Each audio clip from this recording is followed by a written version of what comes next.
All right, hello everybody. Today I've got the continuation of Chapter 1 of Rothbard's America's Great Depression for you.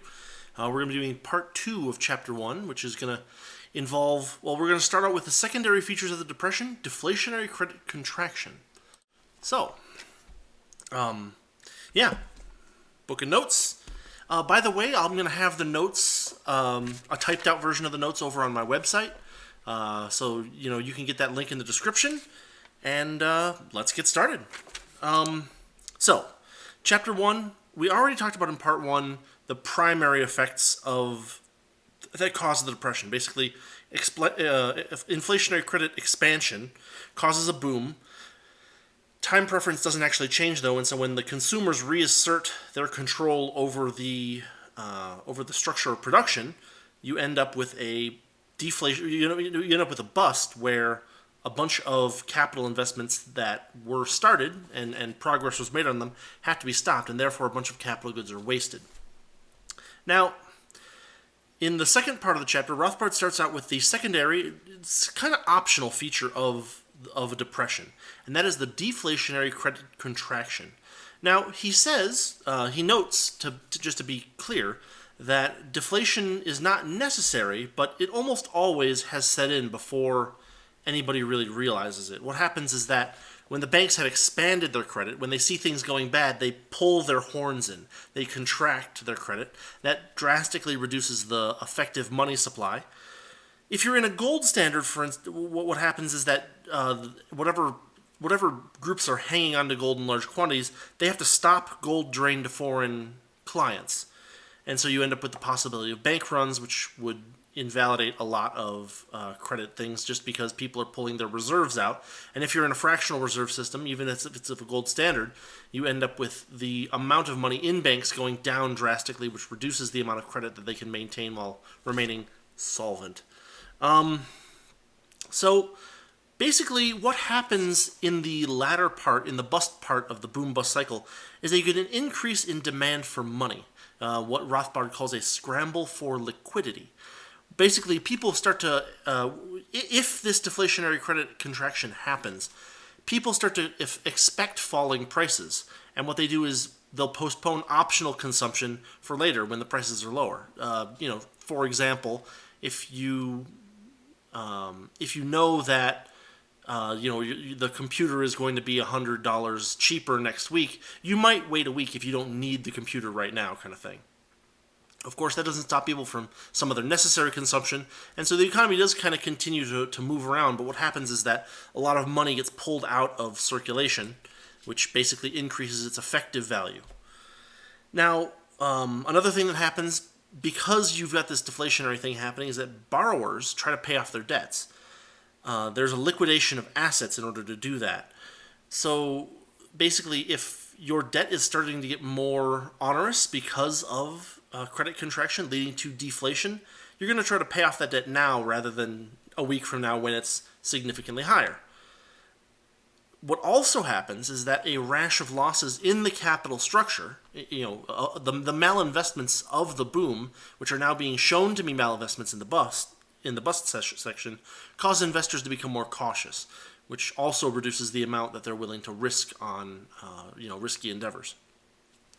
There's a footnote, number 10 in my edition, that says, it is not true that there is a lack of business, that the contraction is due to a lack of business opportunities, because the banks who are holding all this money, whether it be base money, e.g. gold, or some fiat money that they're fractionally loaning out, those banks could buy securities if they wanted to. It's not, and those securities would be at the prevailing interest rate. It's not true that a lack of business opportunities leads to this depression of credit, this contraction of credit. However, Rothbard notes, and he emphasizes, in fact, that these secondary effects are actually quite beneficial for wrapping up the bust. Basically, what do they do? Well, the first thing Rothbard notes is that there's a big fallacy that happens a lot in these situations called the hoarding fallacy. Basically, people will say, oh, well, all these people are hoarding money, and if they would just spend their money, then the economy would get going again. And what they're basically doing is they're saying, well, I mean, all money is in someone's cash balance at any given time, right? Well, it changes hands. It goes from A's balance to B's balance. There's no objective standard to determine what is hoarding of money, especially since no one can actually measure what your internal mental demand for money is, right, compared to consumer or capital goods. And because there's no objective standard, there's not really any way to differentiate hoarding from people just increasing their demand for money, for liquidity.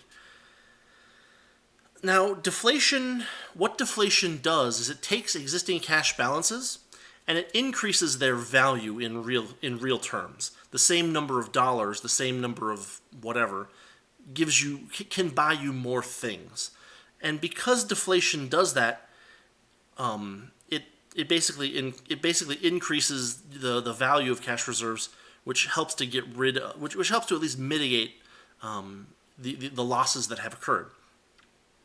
The money demand will go back down when liquidation of malinvestments is done, Rothbard states. I ask the question, how would entrepreneurs necessarily know when liquidation is done? We see this a lot in real busts, for instance, that there's a drop, and then there's a dead cat bounce, and then another drop, and maybe another dead cat bounce, and then another drop. I am a little skeptical that entrepreneurs will know exactly when to start reinvesting, but that's something worth thinking about and talking about. And then Rothbard actually goes to an interesting point, and he says, this is page 17. You can see how little progress we've actually made in this book, because it's just so dense in this first chapter. Let me see if I can find this. It's page 17, and he says,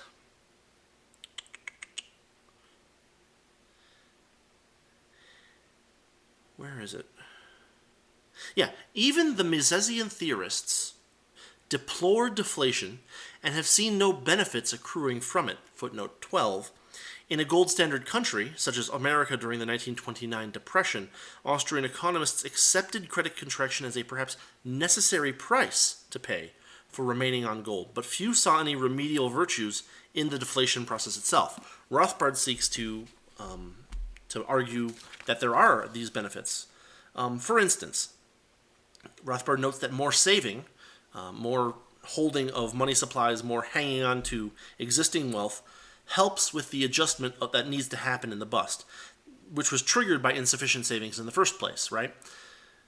Remember that the boom, more credit was popped out, more money was popped into the system, but that money was thrown at investment projects, but the desire of the people for their ratio of saving to consumption did not change. Since the deflation increases, or rather incentivizes savings, it helps with the adjustment of this issue, because it basically increases, or rather decreases, the effective interest rate as people hang on to more things and try to save more and reduce their consumption vis-a-vis saving. It lowers the demand for higher stage factors. That's good, because the problem in the first place is that there was too much demand manufactured, pun not intended, for these higher stage factors in manufacturing, say. Now, the other thing that's positive about savings that Rothbard notes is that savings does not cause malinvestments. If you're more careful about what investments you make, if you only invest in things that have a larger, higher, more certain return, basically that doesn't hurt anything in the long run. It doesn't waste resources. When the money sits in your bank balance and it doesn't get spent to take lumber and turn it into something that can't be recycled, that doesn't hurt the economy in real terms. What happens during the bust is that things that are actually profitable may look less or unprofitable, which leads to a decrease in investment, which protects those capital resources that were overspent in the boom. The other thing about the deflation is that it's self-limiting, at least Rothbard claims. Rothbard claims that the deflation in this deflationary credit contraction is self-regulating, because it can't progress beyond the preceding inflation that occurred during the boom. Basically, You can, starting from your credit expansion, you can go from, let's say that your boom is a 20% increase in the money supply. You can't go back down below that the amount that you gained from the boom during the bust. It wouldn't make sense because why does he say that actually? Let's look into this a little bit more carefully, right?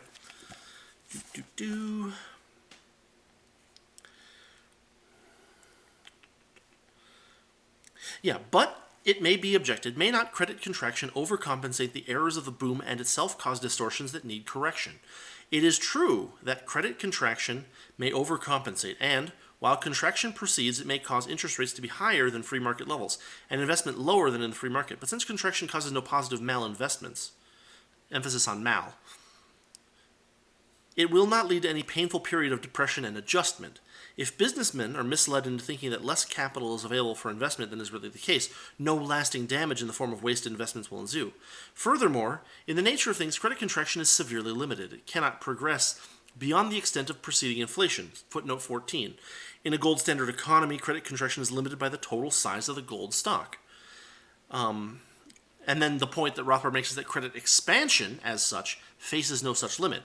Therefore, the damage of the expansion could be infinite, whereas the damage of the contraction is limited to that of the expansion.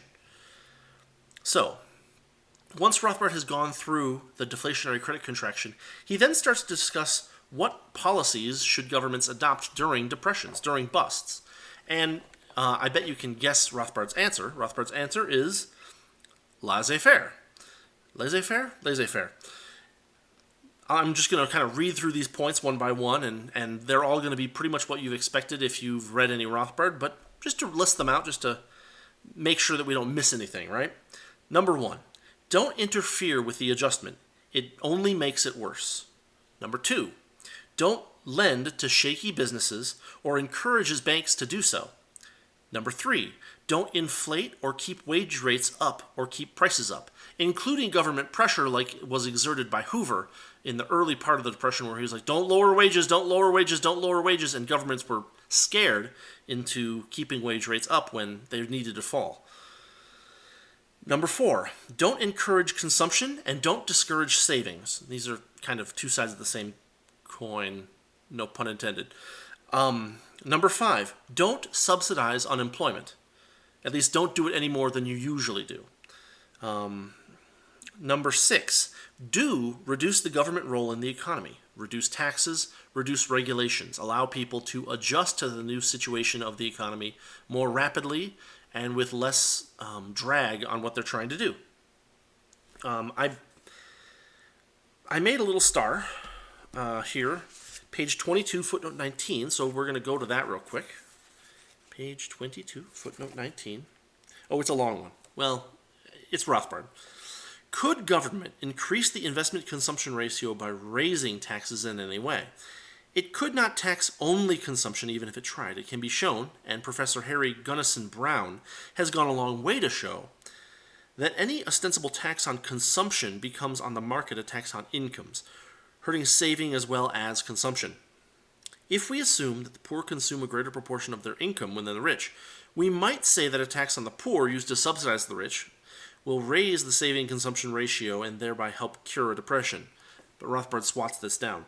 On the other hand, the poor do not necessarily have higher time preferences than the rich, very important to note. And the rich might well treat government subsidies as special windfalls to be consumed especially. Furthermore, Harold Lubell, L-U-B-E-L-L, has maintained that the effects of a change in income distribution on social consumption would be negligible, even though the absolute proportion of consumption is greater among the poor. He says to see Harry Gunnison Brown, quote, the incidence of a general output or a general sales tax, end quote, Journal of Political Economy, April 1939, pages 254 through 262, and Harold Lubell, quote, effects of redistribution of income on consumers' expenditures, end quote, American Economic Review, March 1947, pages 157 through 170. So those are important. I also have a little star here where I think Rothbard's being a little overly positive again. And I get his point. And actually, we're going to be looking at page 20, footnote 15 to page 20, not page 15. Yeah. One of the things that Rothbard says is that government spending is all consumption. Now, this seems a little bit excessively positive to me because obviously there is some investment, there is some capital value to something like the Hoover Dam, even if it was made by government. But here's Rothbard's case. From footnote 15. Investment is defined as expenditures made not for the direct satisfaction of those who make it, but for other ultimate consumers. Machines are produced not to serve the entrepreneur, but to serve the ultimate consumers, who in turn remunerate the entrepreneurs. But government acquires its funds by seizing them from private individuals. The spending of the funds therefore gratifies the desires of government officials. Emphasis there. Because it is the government officials who are spending the money, they are spending it for their own immediate gratification, which turns it into consumption spending, especially, and this is kind of a public choice thing, right? They're doing things that are in favor of themselves as opposed to in favor of the people necessarily. The people are perfectly capable of making choices for themselves. The government usurps that power by taking their wealth and turning it into projects that may be boondoggles or may have some limited usefulness, but they're not what the people were originally going to create. So with that caveat, I think I can see Rothbard's argument of why, from a praxeological perspective specifically, from the appearance of human action, the person who is acting to build the Hoover Dam is the government. The government is doing this to gratify government, not to create an investment for people down the line, for future consumers, even though there is a little bit of a side effect of that. Basically, that money would have been better used in voluntary transactions. So, here's another question that Rothbard tries to answer. Why not perpetually expand credit? Why not just keep blowing it up forever and ever and ever? And the answer that Rothbard gives is the obvious one: hyperinflation. Hyperinflation does a lot of really bad things. It's not just that people have to spend more and and they have to spend faster in order to get out of the money while they still have it. It destroys people on fixed income setups, retired people, things like that. It wastes time buying goods. And in the addition to that, it also destroys the monetary system eventually, which results in people having to build a new monetary system from the ground up. They have to fight with government officials to maintain their more effective, whether it be gold-based or foreign currency-based exchange, medium of exchange, over the local legal tender money. So there's a lot of damage that hyperinflation does, just to kind of give you that. Remember, I'll have all these notes down in the website, in the description. So now Rothbard moves on to the question of how to prevent depressions. And his answer is as simple as you would expect it to be. I thought this was going to be a big point when I was reading it, and then it's like how to prevent depressions? Obvious answer, right? The answer is to stop inflationary credit expansion before it begins. Don't allow it to happen. And he notes that based on the same line, the problem with government spending is that it's inherently inflationary. They can print money in most cases. Private banks in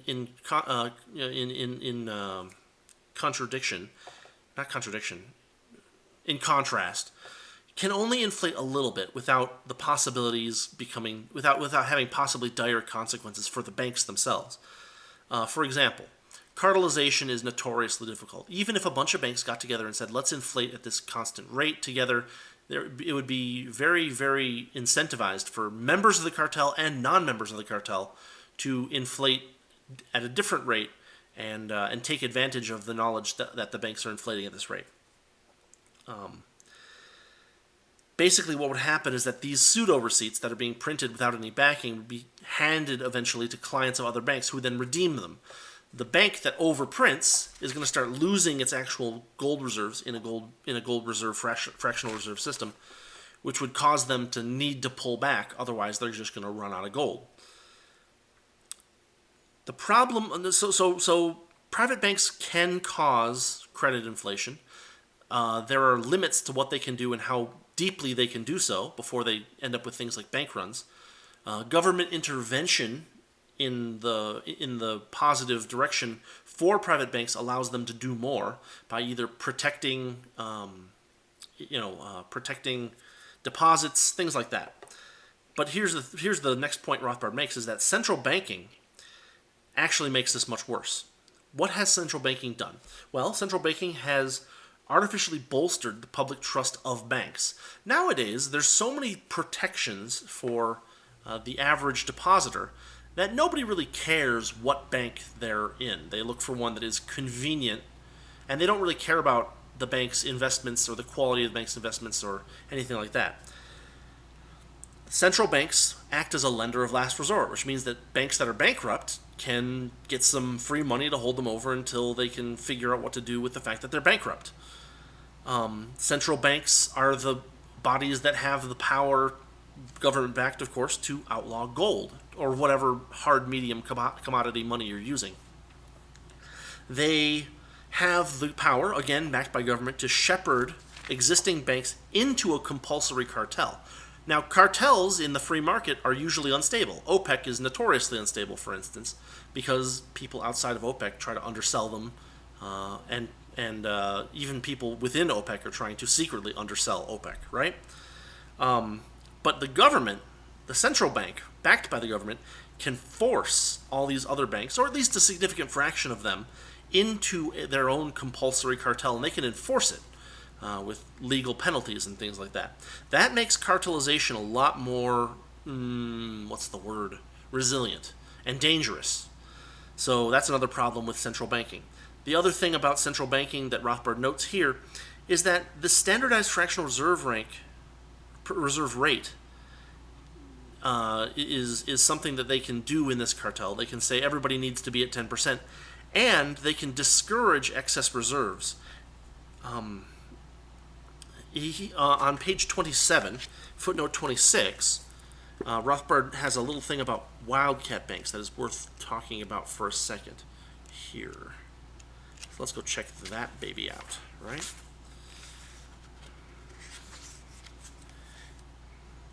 The horrors of wildcat banking before the Civil War stemmed from two factors which were both due to government. Number one, the state governments permitted banks to continue operating, making, and calling loans, etc., without having to redeem them in specie, that is to say, gold or silver. Banks were privileged to operate without paying obligations. Number two, prohibitions on interstate branch banking, which still exist at the time of the writing by Rothbard, were coupled with poor transportation, which prevented banks from promptly calling on distant banks for redemption of notes.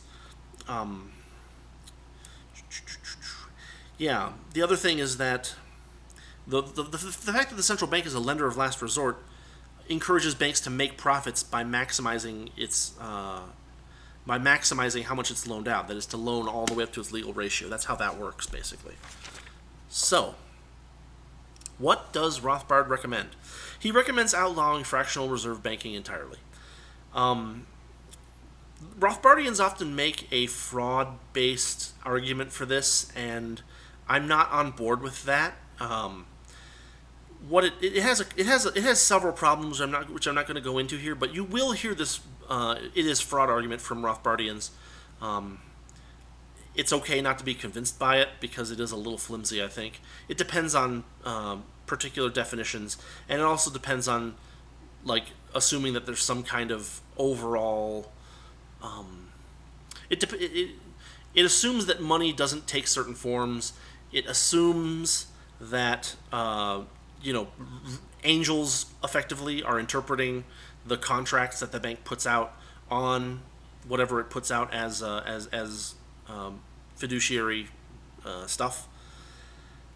I think there are better arguments than the fraud argument against fractional reserve banking. At the same time, there's a group called the Free Bankers. Most prominent among them right now is probably George Selgin. And free banking isn't exactly what it would imply. At least that's what I've read too. Again, it's one of those things where definitions become really important, and it's kind of beyond the scope of this tutorial on Rothbard's book here. So we're just going to say that the fraud argument is in here. It can be a little unconvincing. There are other reasons and other ways to outlaw fractional reserve banking, and there are ways to make the existing style of banking kind of sort of work without government intervention, basically. So let's keep going, because I'll probably do a video on my objections to the fraud argument, but that's not what this video is about. So next thing Rothbard goes into is he goes into looking at some suggested problems in the Austrian theory of the business cycle, or trade cycle, he calls it. Number one, the assumption is in quotes, of full employment.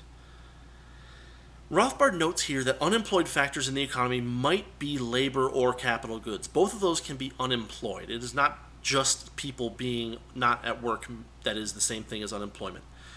The employment of labor by inflation is, of course, deceptive, is his second point. You have to watch out for the false signals that credit expansion is throwing at you, and one of those false signals is the signal to employ labor in things that aren't profitable.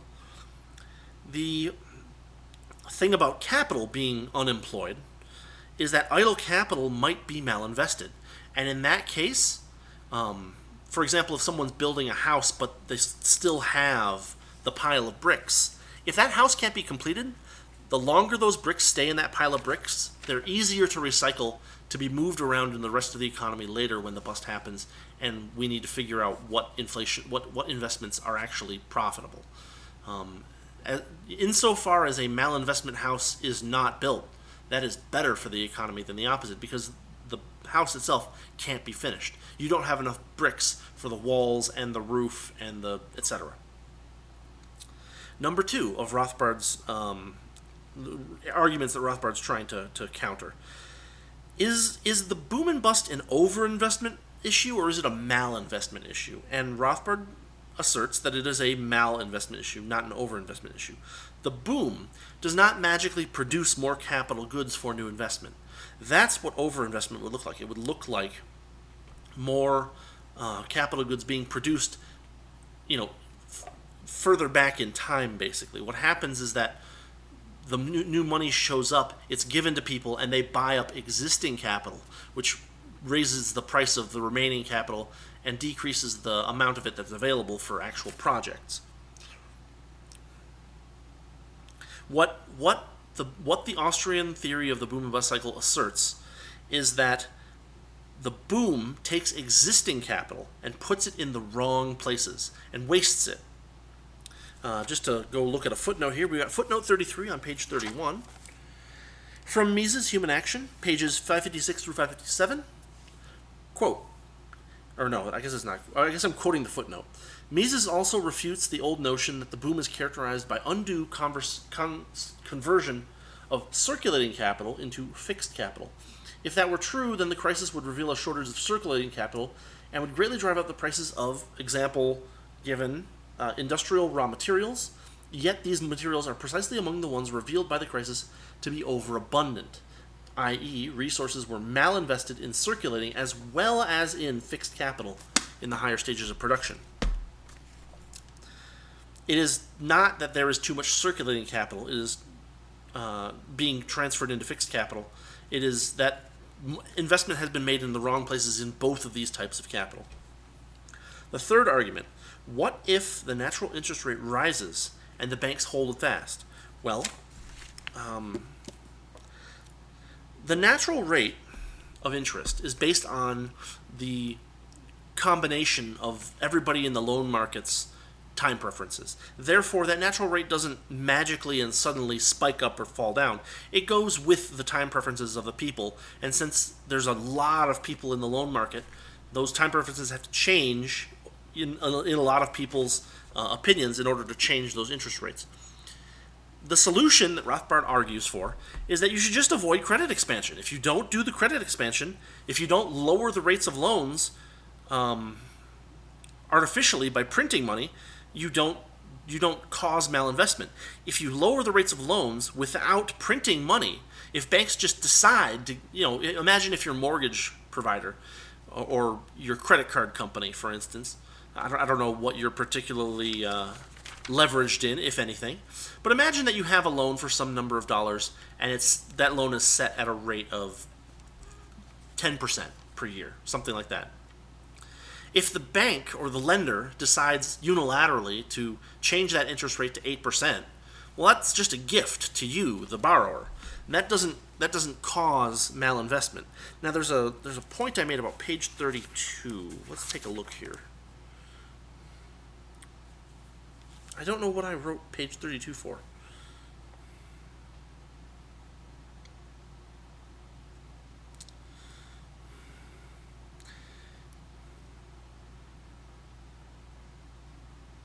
Oh, that's it. So one of Rothbard's points in footnote 36, the error of the followers stems from their failure to adopt the pure time preference theory of interest of Fetter and Mises, and their clinging to eclectic quote-unquote productivity elements in their explanation of interest. See the references mentioned in footnote 5 above. Now, there's a thing about this that's worth noting, is that in modern Austrian theory, there is still actually a bit of a conflict about, or rather, it's not the old conflict, it's a new conflict, because there are new ideas about, there are new theories of interest, right? Bob Murphy, his dissertation is on how Mises and Fetter's time preference interest system is not perfect. So this is one of those things that's been kind of developed in Austrian theory since the writing of this book. And so if you want, I would highly recommend going to any of these post-pure time preference interest theorists and check out some of their stuff. Of course, it'll be theoretical and difficult, but that's what we're here for. So I just wanted to make sure that everybody is aware of that, because it is true that nowadays the Austrians are not 100% time preference interest theorists, at least some of them. So the next thing that Rothbard tries to tackle is, well, why do these cycles recur, is the question that he posits that he's heard. Basically, the answer is that banks and governments love credit expansion. They will do it, and then when bad things happen, they will try to shift the blame, and then when things settle back down, they'll do it again. So it's important for the people, who, nominally in a system like America's control the government, to ensure that the government and that the private banks are not allowed to do credit expansion. Most of that comes from government, and so therefore, hanging on to control and putting good economics into government policy, or getting government policy out of the economy entirely, is way better and prevents banks and governments, or at least mitigates banks and governments loving that credit expansion, getting themselves a bunch of free stuff, screwing up the economy, and blaming somebody else. So, final point in this chapter: does an increase in the supply of gold in a gold standard system cause the business cycle? Mises said maybe, but Rothbard says no. Rothbard's point, or his claim, his argument, is that the gold influx is a fluctuation that entrepreneurs can see. That is, if gold mining suddenly becomes 10% more productive, right? Entrepreneurs can see that happening, and they can adjust appropriately. They can handle it. Credit expansion by banks, which is necessarily done in secret, right? If you're in a gold standard system and the bank has 100 tons of gold, and they were like, hey, in addition to the 100 tons of gold worth of claims that are out there, we're putting out 10 tons more worth of claims, that would cause a bank run immediately. In the case of gold mining becoming more efficient, entrepreneurs will see that, because gold mines will have no choice but to say, hey, we're selling this gold, putting it up on the market, and gee, the amount is 10% larger than it was last year.